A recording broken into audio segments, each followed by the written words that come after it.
Ang mahalagang gabi para sa mahalagang tao. Ang boses sa kabilang linya ay parang yelo, malamig, matalas, ngunit pilit na pinapatamis para itago ang tunay na lasa nito. Napahigpit ang hawak ni Jamila sa kanyang cellphone sa ilalim ng mesa, habang pilit niyang pinanatili ang isang ngangiti sa kanyang mga labi. Sa harap niya, nakangiti rin si Dr. Tito Banderas, ang lalaking pinakamamahal niya, na walang kamalay-malay sa lason na tumutulo mula sa bawat salita ng sarili niyang ina.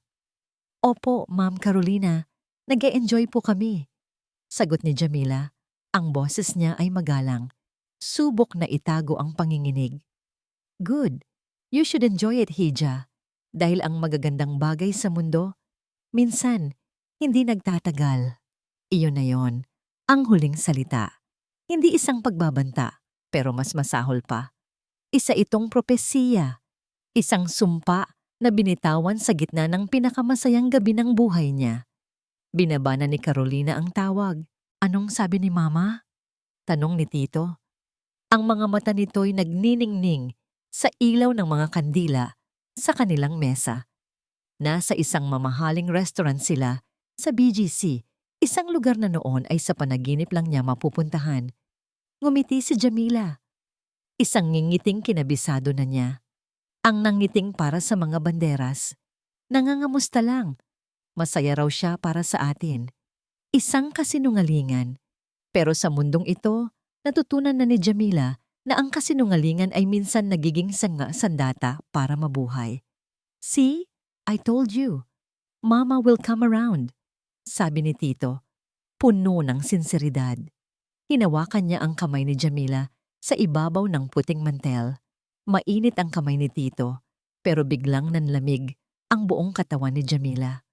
2 taon. 2 taon na silang magkasintahan. Siya si Jamila de la Vega, isang abogadong nagsumikap para iangat ang sarili mula sa kahirapan. At siya si Dr. Tito Banderas, isang tinitingalang dentista mula sa isa sa mga pinakamayamang pamilya sa Maynila. Ang kanilang pag-iibigan ay parang isang kwento sa pelikula, ngunit sa bawat pelikula, laging may kontrabida, at ang sa kanila ay ang ina mismo ni Tito, para sa pinakamatalino at pinakamagandang abogado sa buong Pilipinas. Sabi ni Tito, itinaas ang kanyang wine glass. At para sa hinaharap na Mrs. Jamila Della Vega Banderas. Napasinghap si Jamila. Ang puso niya'y tumalon sa kilig at sa isang saglit, nabura ang malamig na boses ni Carolina. Sa isip niya, ito ang pangarap. Ito ang gusto niya. Ang mahalin si Tito at ang matanggap ng pamilya nito. Tito, shhh, sabi ni Tito. May kinuha siyang isang maliit at eleganteng kahon mula sa kanyang bulsa. Happy 2nd anniversary, my love. Binuksan niya ito. Sa loob, isang silver na kwintas na may pendant na hugis susi. Simple, pero kumikinang. Nagniningning ito na parang isang bituin na nahulog mula sa langit. A key, bulong ni Jamila. The key to my heart, sagot ni Tito. Ang ngiti niya'y abot tenga. Pero simbolo rin yan ng susi sa magiging bahay natin, sa pamilyang bubuuin natin. Naramdaman ni Jamila ang pag-init ng kanyang mga mata. Luha ng kaligayahan. Ito ang Tito na minahal niya. Ang Tito na kayang labananan ang lahat para sa kanya. Tumayo ito at isinuot ang kwintas sa leeg niya. Malamig ang metal sa kanyang balat, ngunit ang init ng pagmamahal ni Tito ay bumalot sa kanya. Hinalikan siya nito sa pisngi. Bagay na bagay sa'yo. Hinawakan ni Jamila ang susi sa kanyang dibdib. Isang pangako. Isang pangarap. Pero habang nakatitig siya sa refleksyon nila sa salamin ng bintana ng restaurant, ang anino ng pagdududa ay muling gumapang sa kanyang puso. Ang pangako bang ito ay sapat na? O isa lang itong magandang tanikala na lalo lang magtatali sa kanya sa isang pamilyang kailanman ay hindi siya matatanggap? Okay ka lang, love? Tanong ni Tito, napansin ang kanyang pananahimik. Tumango si Jamila. Muling ngumiti. Oo naman, sobrang saya ko lang. Pero alam niyang hindi na pareho ang pakiramdam. Ang tawag ni Carolina ay parang isang patak ng itim na tinta sa isang baso ng malinis na tubig. Kahit gaano kaliit, kinukulayan nito ang lahat. Nang pauwi na sila, sa loob ng mamahaling sasakyan ni Tito, hindi na siya kasing sigla tulad kanina. Tahimik lang itong nagmamaneho. May problema ba, Tito? Tanong ni Jamila. Umiling si Tito, pero ang mga mata niya'y nakatutok sa daan. Wala. Napaisip lang ako sa sinabi ni Mama. Ano ba talaga ang sinabi niya? Nagbuntong hininga si Tito. Wala yon. You know, Mama, nag-aalala lang yon palagi sa imahe ng pamilya. Gusto niya lang siguraduhin na masaya tayo. Hindi na umimik si Jamila. Alam niyang hindi yon ang buong katotohanan. Alam niyang sa likod ng mga salitang iyon, may mas malalim na kahulugan. Ang imahe ng pamilya ay isang kodigo para sa isang bagay, na si Jamila, sa kanyang pinanggalingan, ay isang mantsa sa imaheng yon. Nang ihatid siya ni Tito sa kanyang kondo, ang halik nito ay hindi na kasing init. May pag-aalinlangan, may bigat. Magpahinga ka na, sabi nito.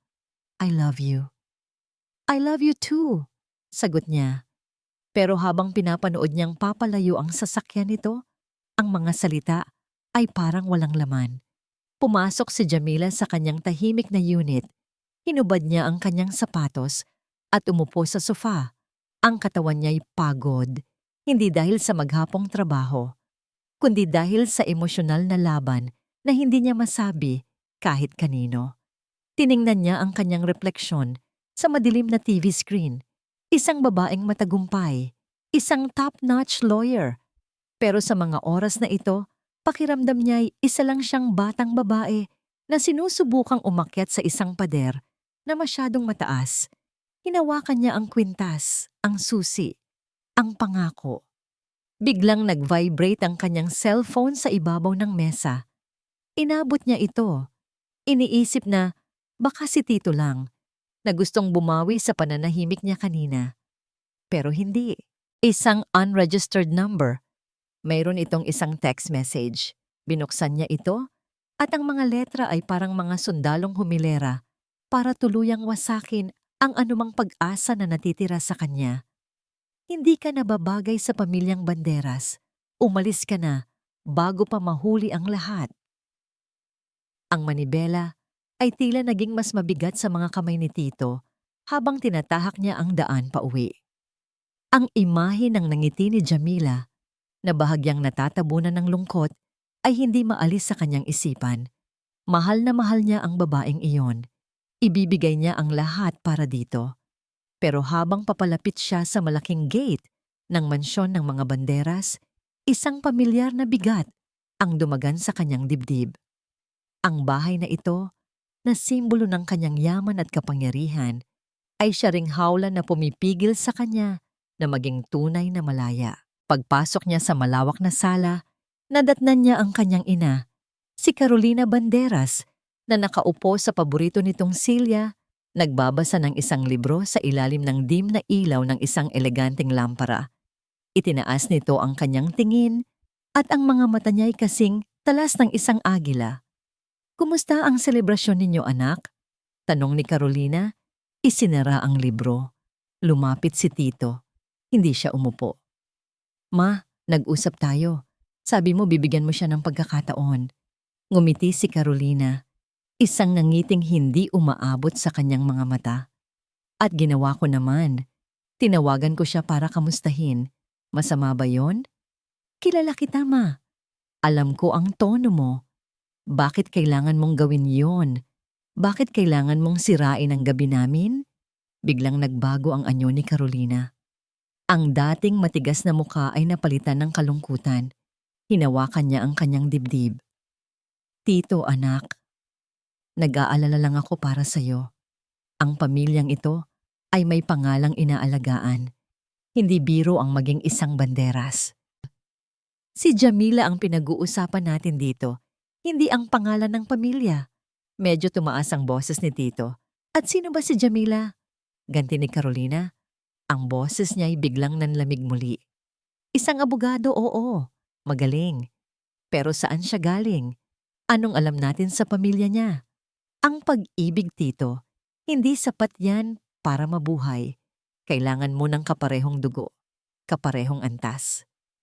Napailing si Tito. Paulit-ulit na lang sila. Hindi ko maintindihan kung bakit ganyan na lang ang galit mo sa kanya. Biglang tumulo ang luha sa mga mata ni Carolina. Isang sandata na alam niyang laging epektibo laban kay Tito. Hindi ito galit, anak. Ito ay pagmamahal ng isang ina.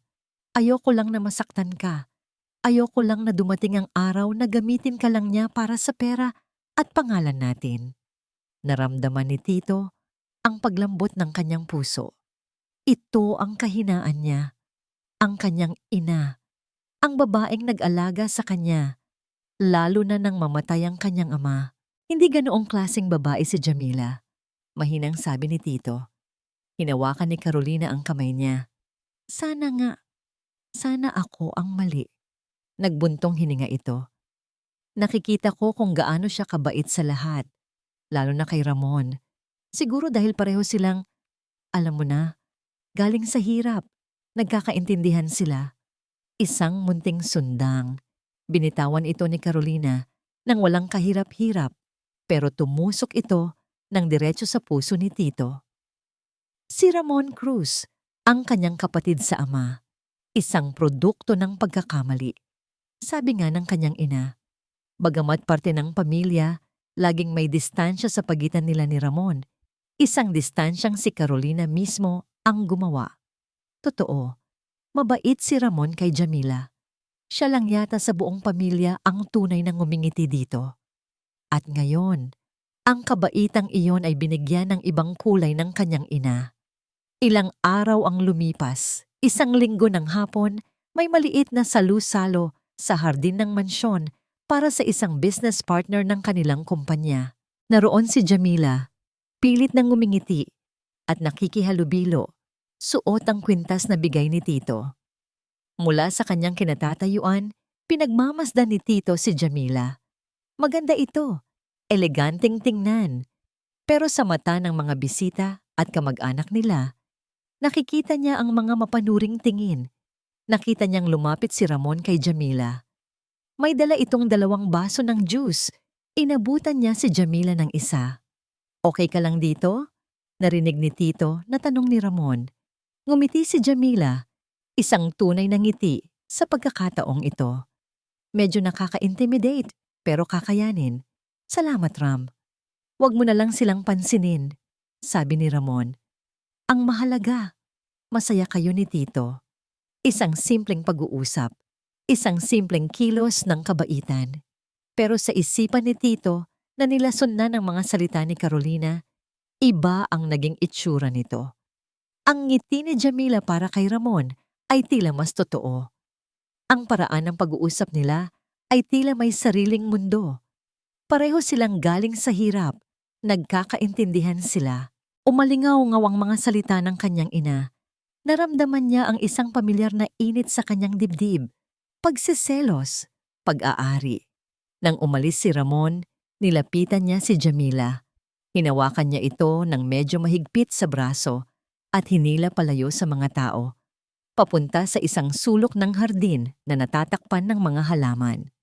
Tito, ano ba? Nasasaktan ako, sabi ni Jamila, nagulat. Anong pinag-uusapan ninyo ni Ramon? Tanong ni Tito. Ang boses niya ay mababa at seryoso. Wala. Kinakamusta niya lang ako. Tumingin si Jamila sa kanya, puno ng pagtataka. Tito, may problema ba? Bakit parang ang saya-saya mo kapag siya ang kausap mo? Hindi niya napigilan ang sarili. May iba ba sa inyo? Nanlaki ang mga mata ni Jamila. Hindi makapaniwala. Ano ang sinasabi mo? Si Ramon? Kaibigan ko lang siya. Kapatid mo siya. Kapatid sa labas. Mabilis na sagot ni Tito at agad niyang pinagsisihan ang mga salitang lumabas sa bibig niya. Nakita niya ang sakit sa mga mata ni Jamila. Sakit na siya mismo ang may gawa. Hindi ko sinasadya. pero sinabi mo, putol ni Jamila.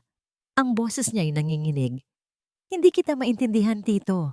Noong isang gabi, pinapangakuan mo ako ng bahay at pamilya. Ngayon, pinagdududahan mo ako dahil lang sa isang baso ng juice? Natahimik si Tito. Nahiya siya. Pero ang lason ay nasa sistema na niya. Ang pagdududa ay nakatanim na. Samantala, mula sa bintana, sa ikalawang palapag ng mansyon, pinapanood ni Carolina ang lahat. Isang maliit, kontentong nangiti ang gumuhit sa kanyang mga labi. Ang unang bahagi ng kanyang plano ay gumagana ng perpekto. Kinagabihan, habang ang buong bahay ay tahimik na, dahan-dahang lumabas si Carolina. Nagmaneho siya papunta sa isang madilim na eskinita sa Makati. Doon, sa loob ng kanyang kotse, isang lalaking nakasuot ng hood ang lumapit at kumatok sa bintana. Binuksan niya ito ng bahagya lang. Nakuha mo na ba? Tanong ng lalaki. Walang imik na inabot ni Carolina ang isang makapal na sobrang puno ng pera at isang bagong-bagong cellphone na nasa kahon pa. Kinuha ito ng lalaki at sinilip ang laman. Gawin mong kapani-paniwala, utos ni Carolina. Ang boses niya ay kasing lamig ng hangin ng gabi. Gusto kong maniwala siya na ang bawat salita ay totoo. Naiintindihan mo? Tumango ang lalaki, pagkatapos ay mabilis na naglaho sa dilim.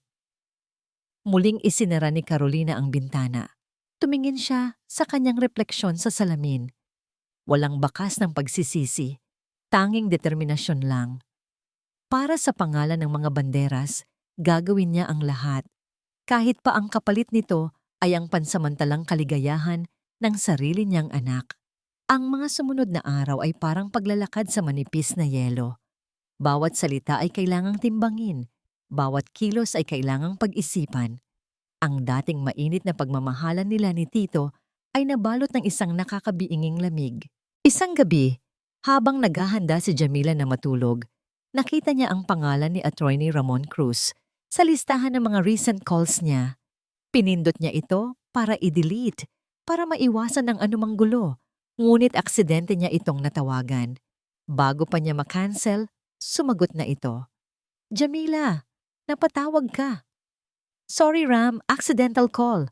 Mabilis na sabi ni Jamila. Ibababa na sana niya nang marinig ang pag-aalala sa boses ni Ramon. Okay ka lang ba talaga? Nag-aalala ako sa inyo ni Tito pagkatapos noong party. Ang simpleng tanong na yon ay parang isang gripo na nagbukas sa lahat ng luhang pilit niyang tinatago. Napaupo siya sa gilid ng kama. Hindi niya namalayan. Nag-uunahan ng pumatak ang mga ito sa kanyang pisngi. Kinabukasan, ang bigat sa dibdib ni Jamila ay hindi na niya kayang dalhin mag-isa. Si Tito ay halos hindi na siya kinakausap. Kung mag-usap man sila, laging may bahid ng pagdududa. Pakiramdam niya ay unti-unti siyang sinasakal. Kailangan niya ng kausap. Kailangan niya ng isang taong makakaintindi.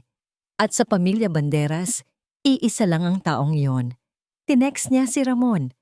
Pwede ba tayong mag-usap? Kahit saglit lang. Mabilis ang tugon nito. Oo naman. Saan mo gusto? Nagkita sila sa isang maliit at tahimik na kapihan sa Quezon City, malayo sa mga lugar na madalas puntahan ng mga banderas. Pagdating ni Jamila, naroon na si Ramon, naghihintay sa isang mesa sa sulok. Salamat sa pagpunta, Ram, sabi ni Jamila, umupo sa harap nito. Ano ka ba? Alam kong kailangan mo ng kausap. Ngumiti ito ng bahagya. Anong nangyari? Si Tito na naman. Tumango si Jamila, hindi na napigilan ng emosyon. Ikinuwento niya ang lahat. Ang pagbabago ni Tito, ang mga walang basehang hinala, ang pakiramdam na palagi siyang minamasdan at hinuhusgahan.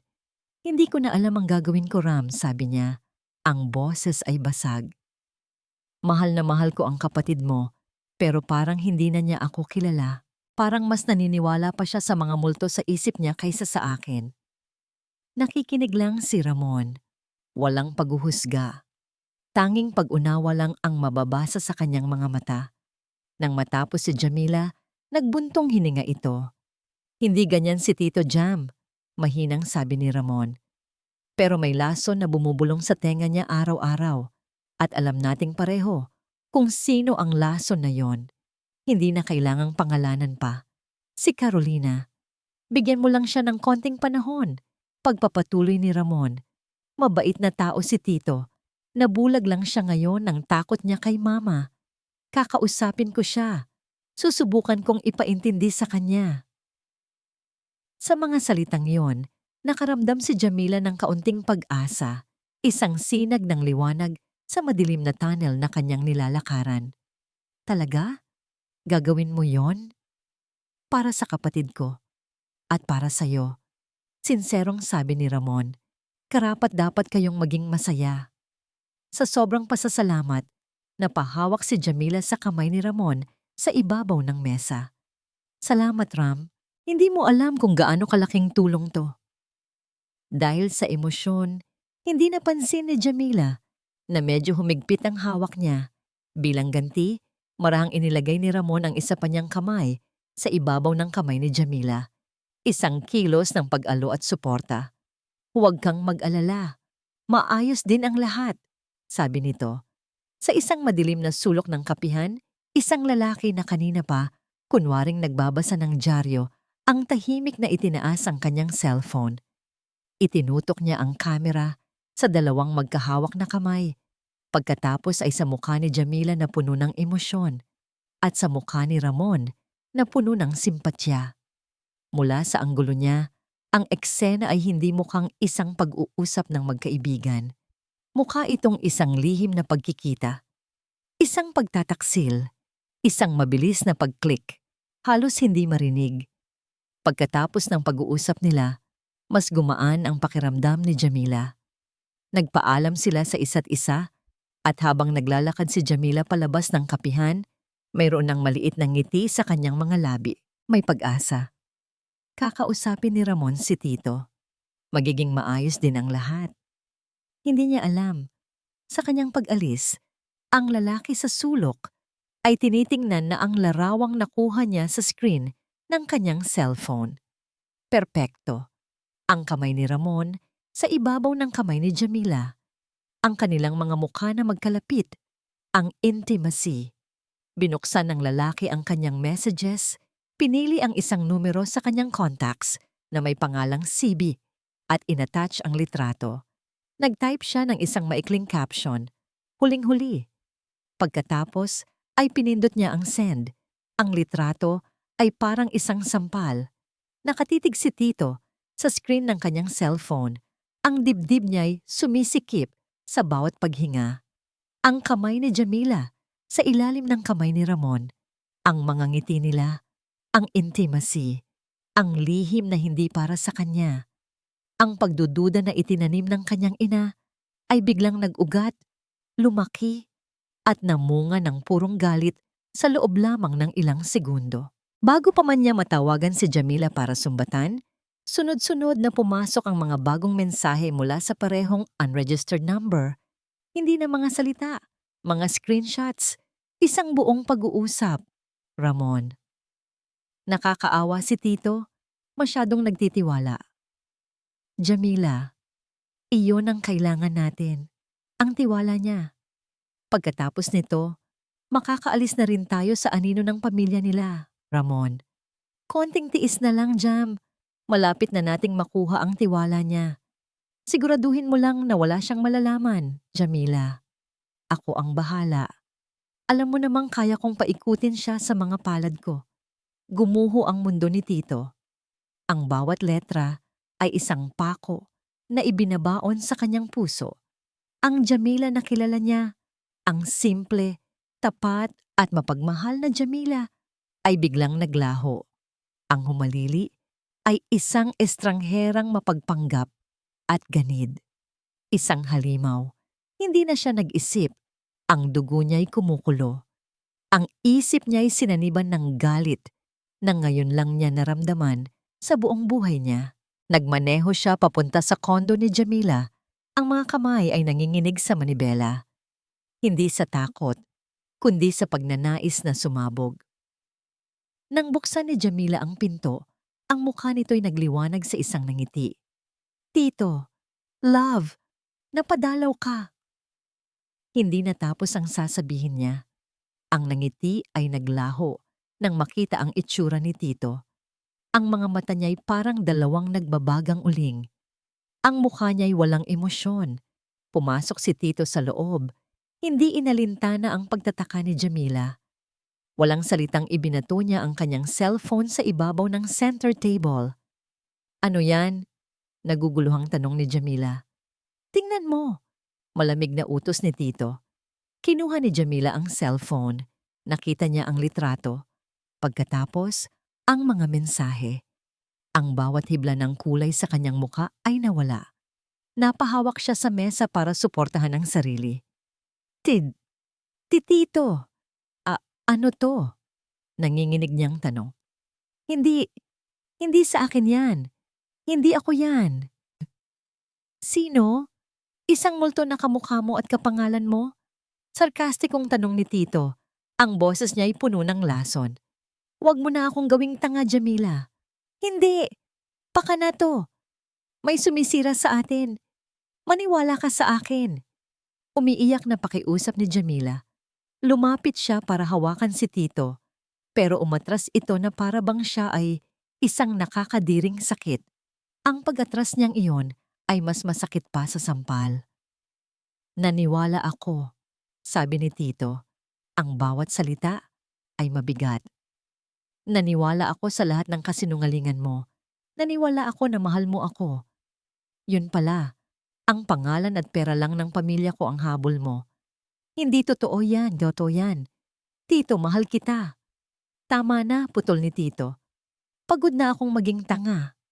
Kinuha niya ang cellphone mula sa nanginginig na kamay ni Jamila. Tinalikuran niya ito, hindi na muling lumingon pa. Ang bawat hakbang niya papalabas ng pinto ay isang hakbang papalayo sa babaeng akala niya ay kanyang pakakasalan. Iniwan niyang durog na durog si Jamila sa gitna ng sala, humahagulgol, paulit-ulit na binibigkas ang kanyang pangalan. Dumiretso si Tito sa mansyon. Sa bahay ng kanyang ina, nadatnan niya si Carolina sa sala, naghihintay, na para bang alam nitong darating siya. Sa isang tingin pa lang, alam na ni Carolina ang nangyari. Anak? Mahinang sabi nito. Yumakap si Tito sa kanyang ina.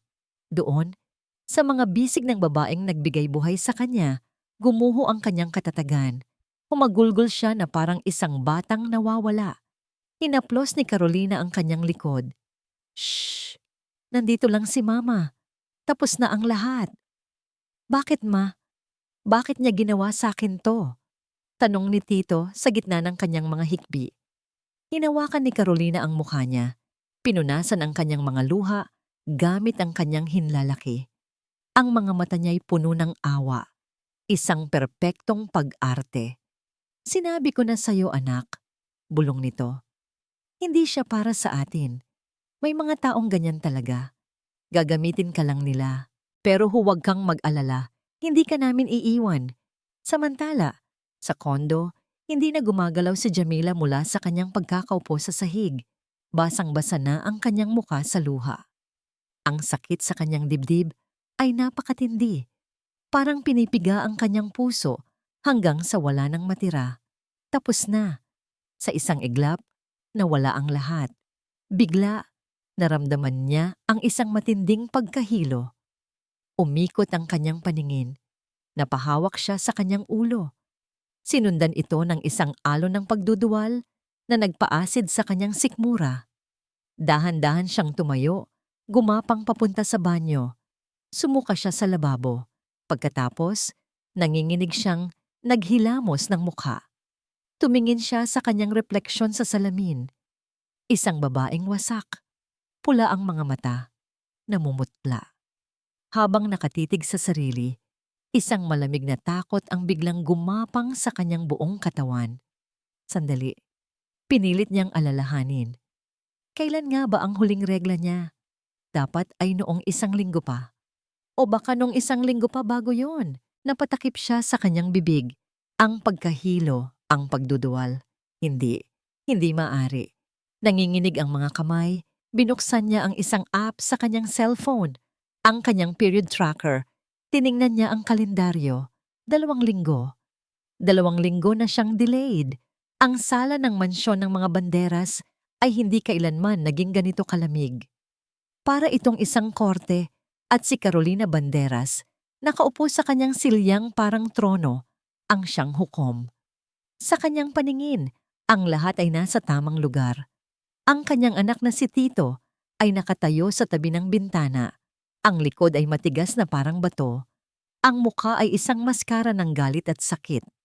Siya ang kanyang taga-usig, ang kanyang sandata. Sa gitna ng silid, si Jamila, ang akusado. Nakatayo siyang mag-isa, ang mukha'y namumutla, ang mga matay namumugto. Mukha siyang isang basang sisiw na naligaw sa gitna ng isang bagyo. At sa isang sulok, si Ramon, ang tahimik na saksi.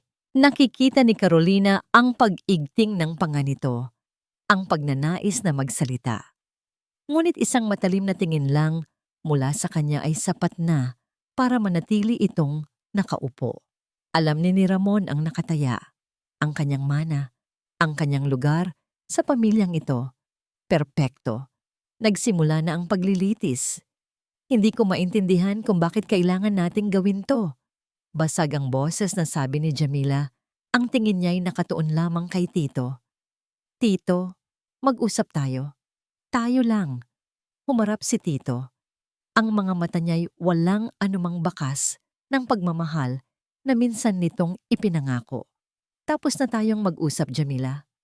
Ngayon, ang pamilya ko naman ang pakinggan mo. Gusto kong malaman nila kung anong klase kang ahas. Tito, pakiusap. Anong pakiusap? Sigaw ni Tito. Ang boses niya'y umalingaw-ngaw sa tahimik na sala. Pakiusap na huwag kong sabihin sa kanila na plano ninyo ni Ramon na ubusin ang pera namin. Na ang tingin mo sa akin ay isang tanga na madaling paikutin. Napasinghap si Jamila. Napatingin siya kay Ramon na napayuko lang, walang magawa. Pagkatapos ay muli siyang tumingin kay Tito. Saan galing yan? Mga kasinungalingan yan. Alam mo yan. Talaga? Lumakad si Tito papalapit sa kanya. Bawat hakbang ay mabigat. Kasinungalingan ba ang mga litrato? Ang mga mensahe? O kasinungalingan din ang pagtatagpo ninyo sa likod ko? Naramdaman ni Carolina ang isang alon ng kasiyahan. Ang kanyang anak. Ang kanyang perpektong instrumento. Ang bawat salita ay tumatagos, sumusugat, gaya ng kanyang pinlano. Nag-usap lang kami. Depensa ni Jamila. Humingi ako ng tulong sa kanya dahil sinisira mo na ang rerelasyon natin sa pagseselos mo. Dahil sinisira na tayo ng nanay mo. Huwag mong isali ang nanay ko dito. Bakit hindi? Siya ang may pakana ng lahat ng ito. Sigaw ni Jamila. At sa unang pagkakataon, tumingin ito ng diretso kay Carolina. Ang mga matay nag-aapoy sa galit. Ngumiti lang si Carolina ng bahagya. Isang ngiting mapang-asar. Nakikita niyo? Sabi ni Tito sa lahat ng nasa silid. Ito ang tunay na siya. Kapag nahuhuli, naninisi ng iba. Wala nang pag-asa. Alam na ni Jamila, walang maniniwala sa kanya. Lumingalinga siya, naghahanap ng kahit isang kakampi, ngunit mga matang mapanghusga lang ang sumalubong sa kanya. Bigla, napahawak siya sa kanyang tiyan, ang sikreto, ang huling barahan niya. Tito, sabi niya, ang boses niya'y biglang naging desperado. May kailangan kang malaman. May bunga ang hindi na niya natapos. Tama na yan. Pumailan lang ang malamig at makapangyarihang boses ni Carolina. Tumayo siya mula sa kanyang pagkakaupo at dahan-dahang lumapit kay Jamila na parang isang reyna na nahahatol sa isang pulubi. Tapos na ang palabas mo, sabi ni Carolina. Ang bawat salita ay malinaw at mabagal. Tiningnan niya si Jamila mula ulo hanggang paa na para bang ito ang pinakamababang uri ng nilalang sa mundo. Sabihin mo kung magkano ang kailangan mo para mawala sa buhay ng anak ko." Ang mga salitang yon ay parang isang malakas na sampal na hindi gumamit ng kamay. Ang ultimong insulto, ang pagyurak sa kanyang pagkatao, sa kanyang pag-ibig, sa lahat ng pinaniniwalaan niya. Natigil ang pag-iyak ni Jamila. Ang lahat ng luha ay biglang natuyo. Isang huling pagkakataon. Tumingin siya kay Tito. Ang mga mata niya'y tahimik na nagmamakaawa. "Sabihin mo isang bagay. Ipagtanggol mo ako. Ipagtanggol mo tayo." Nagtagpo ang kanilang mga mata sa loob ng ilang segundo na parang isang kawalang hanggan. Nakita ni Jamila ang pag-aalinlangan doon. Isang kislap ng dating Tito. Ngunit pagkatapos, dahan-dahan, umiwas ito ng tingin. At sa katahimikang yon, namatay ang puso ni Jamila. Isang malamig na ngiti ang sumilay sa mga labi ni Carolina. Panalo siya. Tumuwid ng tayo si Jamila. Ang dating nakayukong balikat ay pumantag. Ang dating namumugtong mga mata ay biglang naging matatag, puno ng isang bagong klase ng apoy. Hindi na galit, kundi isang malamig na determinasyon. Tumingin siya ng diretso kay Carolina. "May mga bagay na hindi nabibili ng pera, ginang Banderas," sabi ni Jamila. Ang boses niya ay mahinahon, ngunit may bigat na parang bato. "At balang araw, pagsisisihan ninyo ito."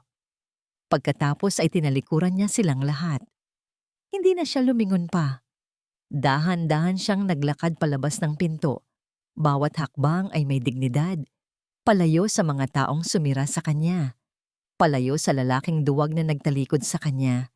Naiwan sa sala ang isang nakakabinging katahimikan at ang amoy ng isang matamis ngunit nakamamatay na tagumpay. Ang biyahe pabalik sa kanyang kondo ay isang blangkong espasyo. Walang pumasok na tunog, walang kulay, walang anuman.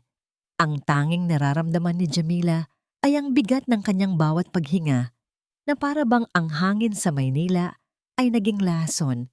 Pagpasok niya sa kanyang unit, ang katahimikan ay sumalubong sa kanya na parang isang malamig na yakap. Ang lugar na dati niyang tinuring na tahanan ay isa na ngayong selda. Puno ng mga alaala na ngayon ay mga multo. Hindi siya natulog ng gabing iyon. Binuksan niya ang kanyang aparador at inilabas ang isang kahon. Sa loob nito ay ang lahat ng alaala nila ni Tito. Mga tiket ng sine, mga pinatuyong bulaklak, mga litrato nilang nakangiti at walang kamalay-malay sa paparating na trahedya. Isa sa isa niyang tiningnan ang mga ito. Hindi na umiiyak. Wala nang luhang mailalabas. Ang naroon na lang ay isang malalim at malamig na sakit. Kinuha niya ang silver na kwintas na may pendant na susi. Ang susi sa puso ni Tito. Ang susi sa bahay na hindi na maitatayo. Ang susi sa pamilyang hindi na mabubuo. Tinanggal niya ito sa kanyang leeg. Ang metal ay malamig na sa kanyang balat. Inilagay niya ito sa loob ng kahon kasama ng lahat ng iba pang kasinungalingan. Dinala niya ang kahon sa labas ng kanyang pinto at marahang ipinatong sa tabi ng basurahan. Hindi niya ito ibinato. Hindi niya ito sinira dahil ang pag-ibig na naramdaman niya ay totoo. Ang betrayal lang ang sumira sa lahat. Pagbalik niya sa loob, napahawak siya sa kanyang tiyan. Dito sa loob niya may tumitibok. Hindi lang isa, kundi 3. Nalaman niya mula sa kanyang doktor kaninang umaga lang. Triplets. Isang milagro na dumating sa gitna ng isang bangungot. At sa sandaling iyon, nagkaroon ng direksyon ang kanyang pagkawasak. Hindi na siya si Jamila, ang abogadong sawi sa pag-ibig. Isa na siyang ina. At gagawin niya ang lahat para protektahan ang kanyang mga anak. Umupo siya sa harap ng kanyang laptop. Kailangan niyang umalis. Kailangan niyang takasan ang anino ng mga banderas. Kailangan niyang bigyan ng kanyang mga anak ng isang mundong walang bahid ng kanilang lason. Amerika. Doon siya pupunta. May mga dati siyang kaklase doon. Magsisimula siya muli para sa kanila. Ngunit may isang bagay pa siyang kailangang gawin. Kumuha siya ng papel at panulat. Kailangan niyang magpaalam sa kanyang sariling ina na nasa probinsya. Mahal na nanay, sinimulan niya. Ang bawat letra ay isang patak ng dugo mula sa kanyang puso. Kumusta na po kayo? Sana ay nasa mabuti kayong kalagayan. Sumusulat po ako para sabihin na aalis po muna ako ng bansa. May dumating pong isang napakagandang oportunidad sa Amerika na hindi ko po matanggihan. Isang malaking law firm po ang kumuha sa akin. Huwag po kayong mag-alala, Nay. Maayos po ang magiging kalagayan ko dito. Isang butil ng luha ang pumatak sa papel. Binura ang isang salita. Mabilis niya itong pinunasan. Pangako po, kapag nakaipon na ako, uuwi rin po ako. Mag-iingat po kayo palagi diyan. Mahal na mahal ko po kayo. Nagmamahal, Jamila. Isang perpektong kasinungalingan. Isang kwento na kailangan niyang panindigan para protektahan ang puso ng kanyang ina mula sa katotohanang mas masakit pa sa anumang karamdaman. Ilang linggo ang lumipas. Sa Ninoy Aquino International Airport, nakatayo si Jamila sa harap ng departure gate. Dala lamang ang isang maleta at ang bigat ng kanyang nakaraan. Ang ingay ng paligid ay hindi niya naririnig. Ang tanging naririnig niya ay ang tibok ng kanyang puso at ang tahimik na pangako na binubulong niya sa mga buhay sa loob niya. Ipinatong niya ang isang kamay sa kanyang medyo umuumbok ng tiyan. Hindi man buo ang pamilya natin. Bulong niya sa hangin. Sisiguraduhin kong buong-buo ang pagmamahal na ibibigay ko sa inyo. Ako ang magiging nanay at tatay ninyo. Poprotektahan ko kayo. Hindi ko hahayaang maranasan ninyo ang sakit na dinanas ko. Nang tawagin ang kanyang flight, huminga siya ng malalim. Isang huling paghinga ng hangin ng Pilipinas. Pagkatapos, tumalikod na siya at nagsimulang maglakad. Hindi na siya lumingon pa. Lumipas ang mga taon. Ang liwanag ng hapon sa New York ay dumaan sa malaking salamin na bintana ng kanyang opisina sa 40th floor ng isang gusali sa Manhattan. Si Jamila de la Vega, ngayon ay isang iginagalang na abogado sa isang malaking law firm, ay nakatitig sa skyline ng syudad na naging kanlungan niya. Sa ibabaw ng kanyang mesa, may isang picture frame, isang litrato ng 3 makukulit at nagngingiti ang 8 taong gulang na bata, isang lalaki at 2 babae. Ang kanyang lakas, ang kanyang buhay. Biglang tumunog ang kanyang cellphone, isang numero mula sa Pilipinas. Bihira na siyang makatanggap ng tawag mula doon. Sinagot niya ito. Hello? Jamila, Hija, ang tita Nelia mo ito. Ang boses ng kanyang tiyahin ay basag. Alam na agad ni Jamila. Tita, bakit po? Anong nangyari? Ang nanay mo, Jam. Wala na siya. Inatake sa puso kaninang umaga lang.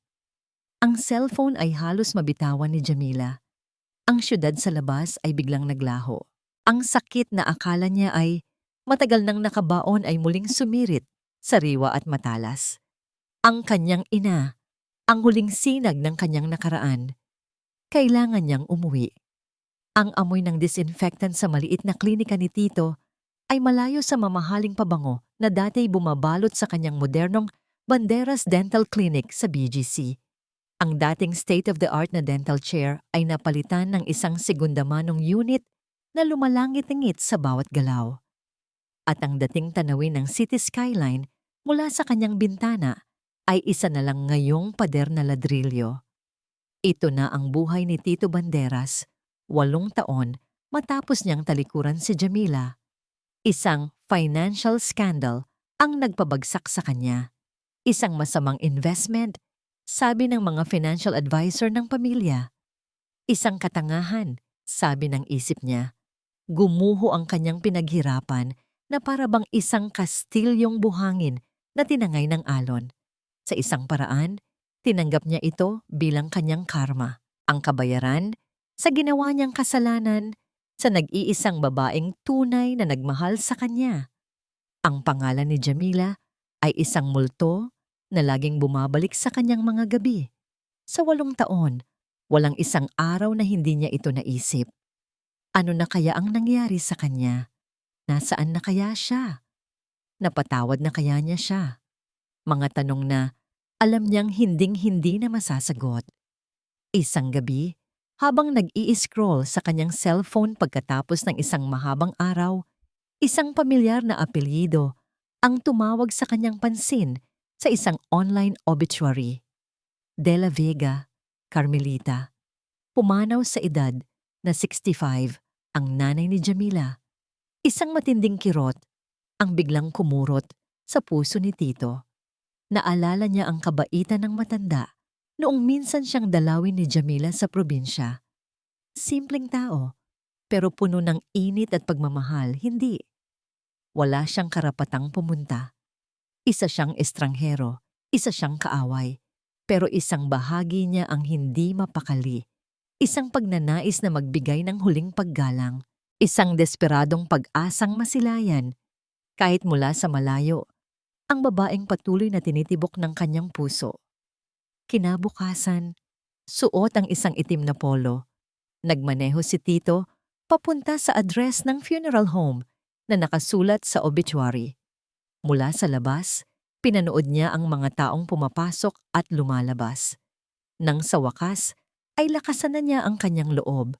Pumasok siya at tahimik na tumayo sa pinakalikod na bahagi ng kapilya. Naroon na nga siya.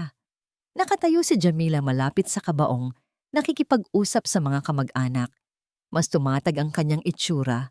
Mayroon siyang aura ng kumpiyansa at lakas na hindi niya nakita noon. Pero ang lungkot sa kanyang mga mata, iyon ay pamilyar pa rin. Mas lalong kumirot ang dibdib ni Tito. Siya ang may gawa ng lungkot na yon. Nakatayo lang siya roon, isang anino sa sulok, hindi sigurado kung ano ang kanyang ginagawa.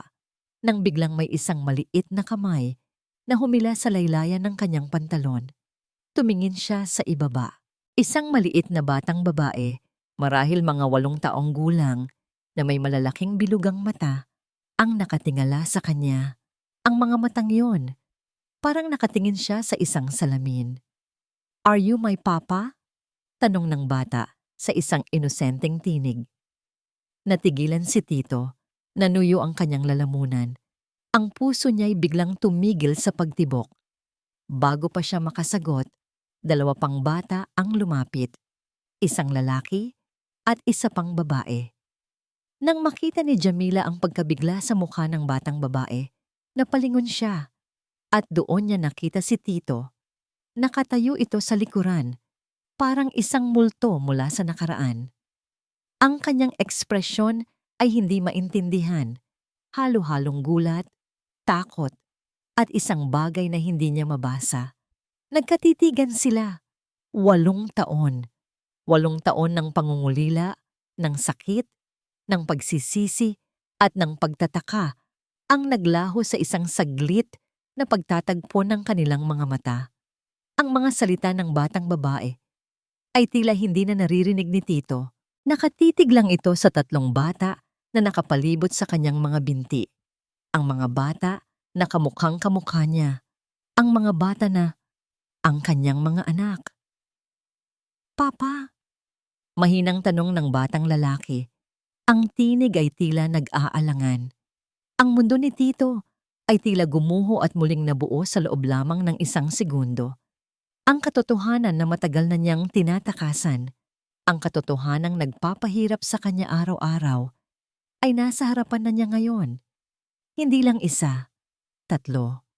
Ang 2 babaeng anak niya ay nakatingin sa kanya, habang ang panganay na lalaki ay tila pinag-aaralan ng kanyang mukha na may pagtataka. "Jamila." Tumakbo papalapit si Jamila sa mga bata. Hinawakan niya ang mga kamay nila. Ang kanyang mukha ay nagpapakita ng halo-halong emosyon, pagkabigla, pag-aalala, at isang pilit na pagkontrol sa sarili. "Jasmine, Jamie, Joey, huwag kayong lumapit sa kanya," mahinang sabi ni Jamila. Ang kanyang mga mata ay hindi maalis kay Tito. Ngunit huli na, nakatingin na si Tito sa mga bata. Nakikita niya ang sarili niyang mga mata sa mga ito. Nakikita niya ang sarili niyang ngiti sa mga ngiti ng mga ito. Ang mga anak na pinagkait sa kanya. ang mga taon na nawala. Sila ang mga anak mo? Nanginginig na tanong ni Tito kay Jamila. Ang boses niya'y halos hindi marinig. Nanginginig na tumango si Jamila. Hindi na niya kayang magsinungaling pa. Mama, sino po siya? Tanong ni Jasmine, ang panganay na babae. Ang boses nito'y puno ng pagtataka. Nakatingin ito kay Tito, pagkatapos ay kay Jamila, na para bang hinahanap ang kasagutan sa kanilang mga mukha. Mama, bakit po kamukha niya si Papa sa litrato? Dagdag ni Jamie, ang isa pang babae, na tinuturo pa ang mukha ni Tito. Natigilan si Jamila. Sa litrato? Anong litrato? Sa sandaling iyon, napansin niya ang isang lalaki na nakatayo sa likuran ni Tito. Nakasuot ng itim, tahimik. Ang mukha ay nakatago sa anino. Si Ramon. At doon, sa pagtatagpo ng mga mata nila ni Ramon, sa isang mabilis na sulyap, alam ni Jamila ang lahat. Ang kanyang pagkabigla, ang kanyang pag-aalinlangan, ang kanyang pagnanais na sabihin ang totoo.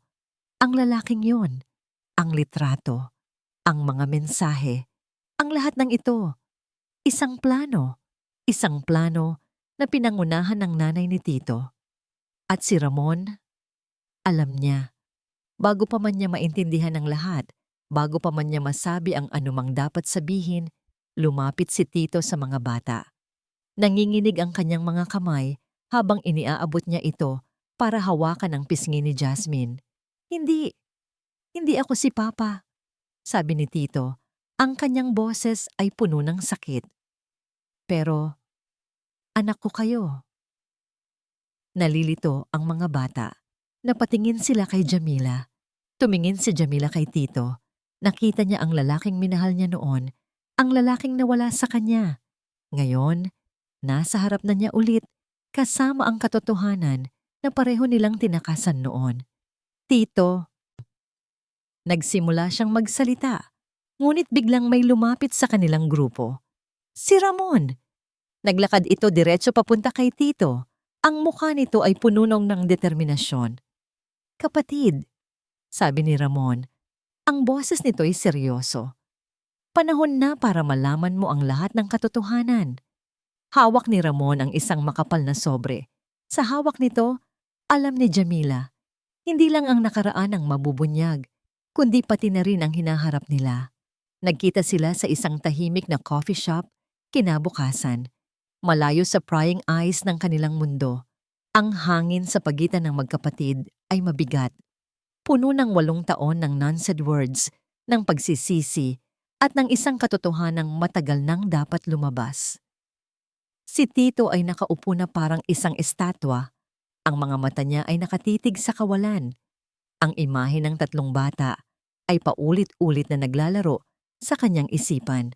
Mga anak niya. May mga anak siya. Ang katotohanan yon ay parehong isang milagro at isang sumpa. Dumating si Ramon at umupo sa tapat niya. Inilapag ang isang makapal na brown envelope sa ibabaw ng mesa sa pagitan nila.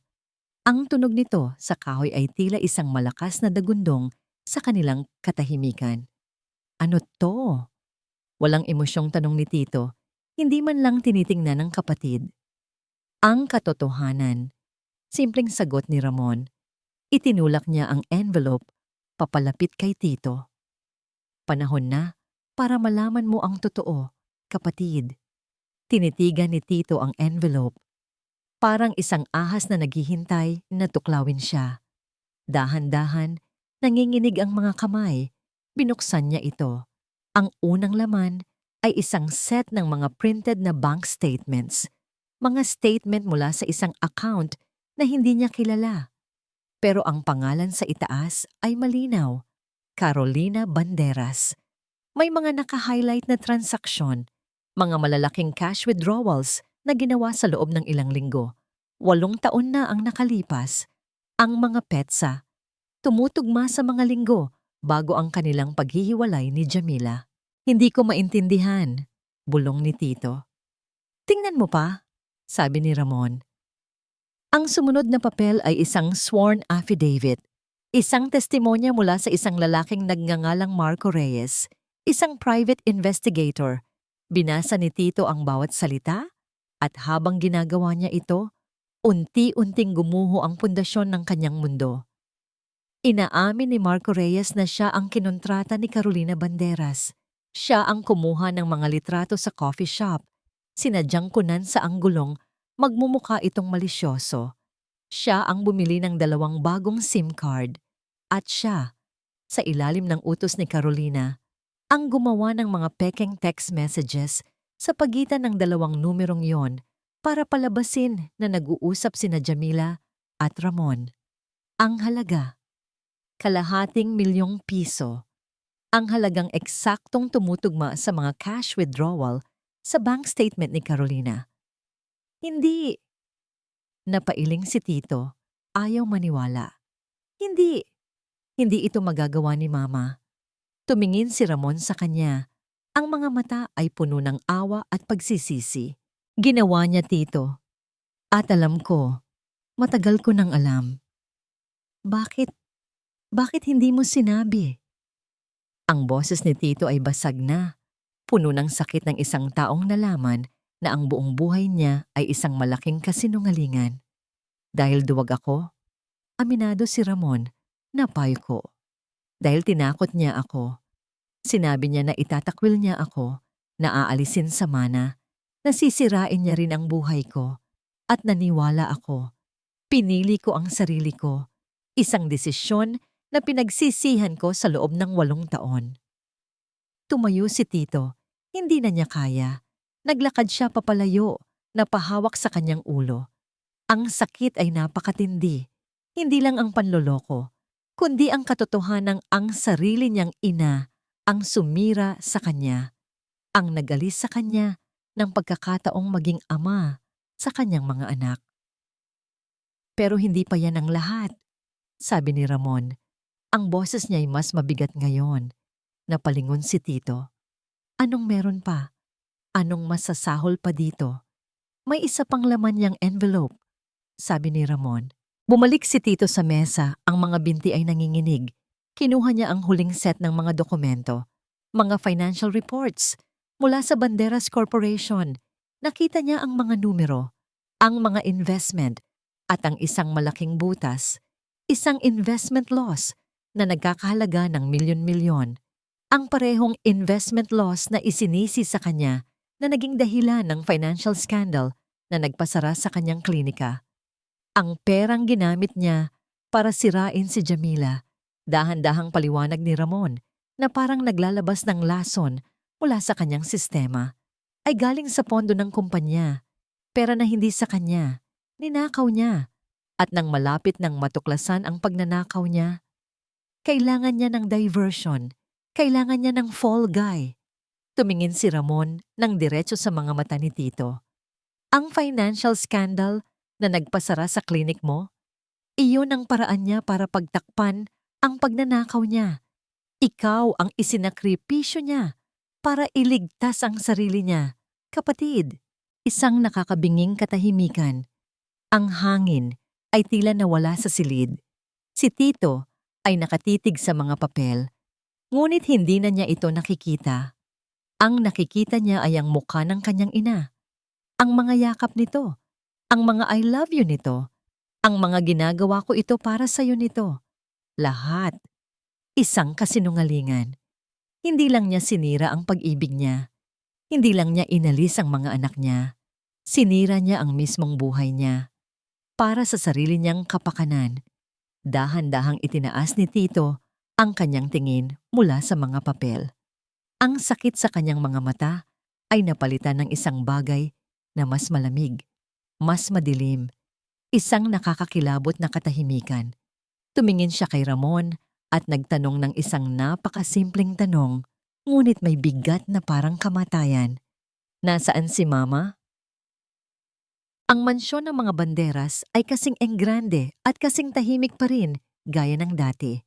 Ngunit para kay Tito, habang naglalakad siya papasok, ang bawat eleganteng palamuti at mamahaling painting sa dingding ay hindi na simbolo ng yaman, kundi mga monumento ng kasinungalingan.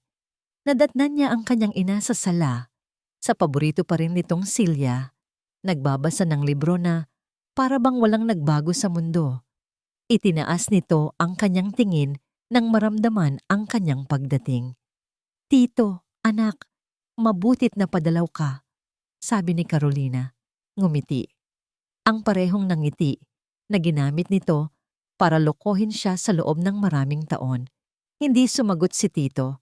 Naglakad siya papalapit at walang imik na inilapag ang brown envelope sa mesang salamin sa harap nito. Ang tunog ay umalingaw-ngaw sa katahimikan. Tiningnan ni Carolina ang envelope pagkatapos ay tumingin kay Tito. Ang nangiti sa kanyang labi ay unti-unting naglaho. Napalitan ng isang maingat na ekspresyon. Ano yan? Ang buhay ko, ma. Sagot ni Tito. Ang boses niya ay walang emosyon na mas nakakatakot kaysa sa anumang sigaw. Ang buhay na sinira mo. Binuksan ni Carolina ang envelope. Nakita niya ang bank statements, ang affidavit, ang financial reports. Hindi siya nagulat. Hindi siya natakot. Ang tanging reaksyon niya ay isang bahagyang pag-igting ng kanyang panga. Si Ramon, sabi niya, hindi isang tanong, kundi isang statement. Ang traidor na yon. Huwag mong ibahin ang usapan, sabi ni Tito. Ang boses niya ay nagsisimula ng manginig sa pinipigilang galit. Totoo ba? Sagutin mo ako. Dahan-dahang isinara ni Carolina ang envelope. Itinaas niya ang kanyang tingin at sinalubong ang mga mata ng kanyang anak. Walang bakas ng pagsisisi, walang hiya. Tanging isang malamig na katatagan. Oo, simpleng sagot niya. Ginawa ko. At kung bibigyan ako ng pagkakataon, gagawin ko ulit. Isang suntok sa sikmura. Kahit na alam na niya ang katotohanan, ang marinig ito ng direkta mula sa bibig nito ay ibang klase ng sakit. Bakit? Halos pabulong na tanong ni Tito. Bakit? Tumawa si Carolina, isang tawang walang saya.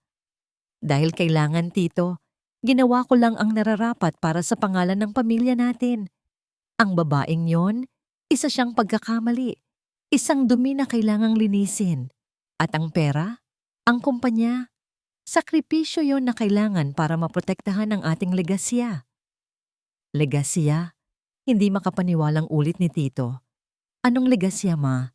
Isang legasya na nakatayo sa mga kasinungalingan? Sa paninira ng buhay ng ibang tao? Sa pagsasakripisyo sa sarili mong anak? Hindi mo maiintindihan. Sigaw ni Carolina, tumatayo na ngayon. Ang muka'y puno ng panatisismo. Ginawa ko ito para sa'yo. Para sa kinabukasan mo. Hindi, ma. Napailing si Tito at sa wakas, tumulo ang mga luha na kanina pa niya pinipigilan. Luha hindi na ng sakit, kundi ng pagluluksa. Pagluluksa para sa inang, akala niya ay meron siya. Ginawa mo to para sa sarili mo. Dahil takot ka. Takot kang makita ng mga tao na hindi ka perpekto, na ang pamilyang ito ay hindi perpekto. Huminga siya ng malalim. Sinira niyo hindi lang ang buhay ko, ma. Sinira niyo ang pagkakataon kong maging ama. May 3 akong anak, ma. 3 apo ninyo na hindi niyo man lang makikilala dahil sa ginawa niyo. Sa pagbanggit ng mga bata, sa unang pagkakataon, nakita ni Tito ang isang kislap ng pag-atubili sa mga mata ni Carolina. Ngunit mabilis din itong nawala, napalitan muli ng matigas na depensa. Kung tunay kang banderas, hahayaan mo na lang sana sila. Malamig nitong sabi. Doon na napuno si Tito. Tapos na. Hindi, Marinyang sabi. Tapos na akong maging isang banderas na sunod-sunuran sa'yo. Sa hudyat na yon, bumukas ang pinto ng sala. Pumasok si Ramon at kasama niya ang 2 tao na hindi inaasahan ni Carolina. Isang lalaki at isang babae na nakaunipormeng pang-medikal. Mga professional mula sa isang psychiatric facility. Nanlaki ang mga mata ni Carolina. Napatingin siya kay Tito, pagkatapos ay kay Ramon. Ang mukha niya'y puno ng galit at hindi makapaniwala. Anong ibig sabihin nito? Paano niyo nagawa sa akin to? Ako ang ina ninyo. Lumapit si Tito. Ang mukha niya ay puno ng kalungkutan, ngunit meron na ngayong determinasyon. Dahil mahal ka pa rin namin, Ma, at dahil mahal ka namin, hindi na namin hahayaang saktan mo pa ang sarili mo at ang ibang tao. Kailangan niyo ng tulong, Ma, dagdag ni Ramon. Ang boses ay malumanay. At sa pagkakataong ito, hindi na namin kayo hahayaang tumanggi. Sinubukan ni Carolina ang lumaban, sumigaw, magmakaawa. Ngunit huli na ang lahat. Dinala siya ng mga professional ng may pag-iingat ngunit may katahimikan. Naiwan ang magkapatid sa gitna ng malawak at malamig na sala, sa gitna ng mga guho ng kanilang pamilya. Walang nagsalita. Tanging ang bigat ng kanilang desisyon at ang katahimikan ng isang bagong simula. Kinagabihan, nagmaneho si Tito papunta sa isang simpleng bahay kung saan nakatira ang mga kamag-anak ni Jamila. Buong araw siyang nag-ipon ng lakas ng loob para sa sandaling ito. Kumatok siya sa pinto. Nang bumukas ito, ang mukha ni Jamila ang sumalubong sa kanya. Ang mga mata nito ay pagod, ngunit kalmado. Walang sinabi si Tito. Dahan-dahan, lumuhod siya sa harap nito. Sa semento, sa ilalim ng liwanag ng buwan, iniyuko niya ang kanyang ulo. Ang lahat ng pride, lahat ng galit, lahat ng kasinungalingan ay nawala na. Ang natira na lang ay isang lalaking durog, humihingi ng kapatawaran. Jam! Nagsimula siyang magsalita. Ang boses niya ay basag at nanginginig. Patawarin mo ako! Nakatitig si Jamila sa lalaking nakaluhod sa kanyang harapan.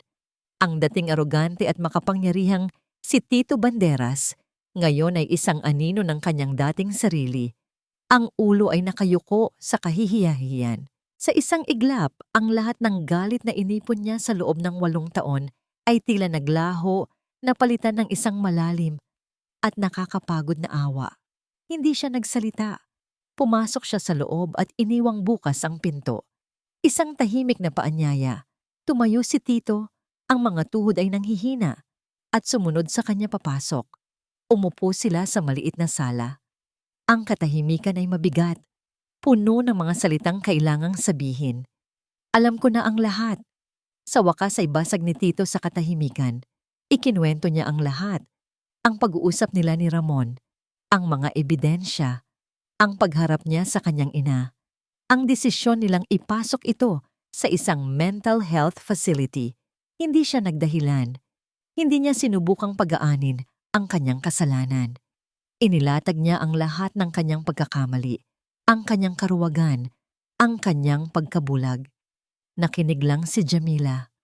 Ang bawat salita ni Tito ay isang balsamo na dahan-dahang humihilom sa mga sugat na matagal na niyang daladala. Hindi dahil sa napatawad na niya ito, kundi dahil sa wakas, narinig niya ang katotohanang matagal na niyang alam sa kanyang puso. Nang matapos si Tito, ang hangin ay mas gumaan na. Salamat sa pagsasabi ng totoo, mahinang sabi ni Jamila. Jam, patawarin mo ako. Ulit ni Tito. Ang mga mata ay puno ng luha. Alam kong huli na. Alam kong hindi sapat. Pero handa akong gawin ang lahat para mapatawad mo. Tumingin si Jamila sa kanya. Ang pagpapatawad, Tito, ay isang mahabang proseso. Hindi ito isang bagay na maibibigay ko sa iyo sa isang gabi. Ang sugat na iniwan mo ay napakalalim. Tumango si Tito. Naiintindihan ko. Pero pagpapatuloy ni Jamila at dito, nakita ni Tito ang isang kislap ng pag-asa. May 3 bata sa kabilang kwarto na kailangan ng ama.